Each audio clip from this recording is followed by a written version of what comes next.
आपके सामने एक ऐसी कहानी प्रस्तुत करना चाहूंगी जिसके माध्यम से हम यह जानेंगे कि जिंदगी में सफल कौन होता है या किस प्रकार होता है।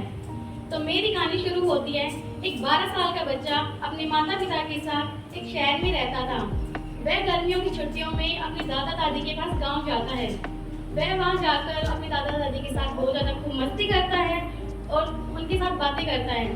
एक दिन वह अपने दादाजी के साथ नदी के किनारे बैठा हुआ था।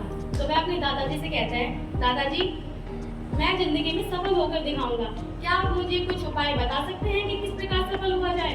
तो दादाजी कहते हैं, हाँ मैं जरूर तुम्हें बताऊंगा, लेकिन उससे पहले हम एक पेड़ की दुकान पर चलती हैं। वह वहां जाते हैं और 2 पौधे खरीद कर लाते हैं। वह उनको लाकर एक घर के बाहर और एक घर के अंदर लगा देते हैं और उससे पूछते हैं कि बेटा तुम बताओ कि कौन सा पौधा ज्यादा अच्छे तरीके से बड़ा होगा, बाहर वाला या अंदर वाला। तो वह बच्चा बोलता है कि दादाजी क्या सवाल पूछ रहे हो आप भी। सोचने वाली बात है, जो बाहर पौधा होगा उसको बहुत सी परेशानियों का सामना करना होगा और शायद वो टूट भी जाए, और जो अंदर जो पौधा होगा उसको सारी सुविधाएं मिलेंगी जिसके कारण वह अच्छी तरीके से बड़ा हो पाएगा। लेकिन दादाजी उसके उस सवाल का जवाब नहीं देते हैं जो उसने उससे पहले पूछा था। उसके माता पिता अगले ही दिन उसको लेने आ जाते हैं और अगले दिन वह उनके साथ शहर चला जाता है। कुछ सालों तक वह गांव नहीं आ पाता है, लेकिन जब 4 से 5 साल बाद जब वह गांव आता है तो वह अपने दादाजी से पूछता है, दादाजी मैंने आपसे एक सवाल पूछा था लेकिन आपने उसका जवाब मुझे आज तक भी नहीं दिया है।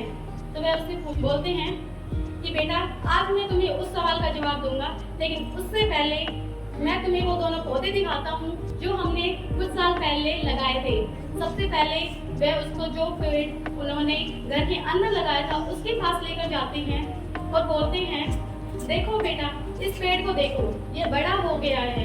हाँ दादाजी ये बहुत ही बड़ा हो गया है, लेकिन इसकी टहनियाँ मुझे कुछ कमजोर लग रही हैं। तो हाँ बेटा, तो इससे पहले मैं तुम्हें वो पेड़ दिखाना चाहूंगा जो हमने घर के बाहर लगाया था। वह उसके पास जाता है तो वह देखता है कि वह पेड़ विशाल हो चुका था। उसकी छाया में कई जानवर और पक्षी विश्राम कर रहे थे। तब वह कहता है, दादाजी ये कैसे हो सकता है, जो पेड़ अंदर था वह ज्यादा बड़ा और अच्छा होना चाहिए था, लेकिन जो पेड़ बाहर है जिसने इतनी तपती धूप को सहन किया है और तेज बारिश में भी, आंधी तूफान में भी, वो कैसे बच गया।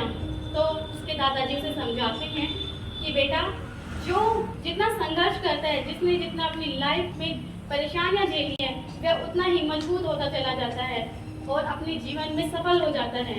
उसके दादाजी समझाते हैं उसे कि बेटा अगर तुम्हें अपनी जिंदगी में सफल होना है तो तुम्हें परिश्रम करना होगा, तुम्हें संघर्ष करना होगा।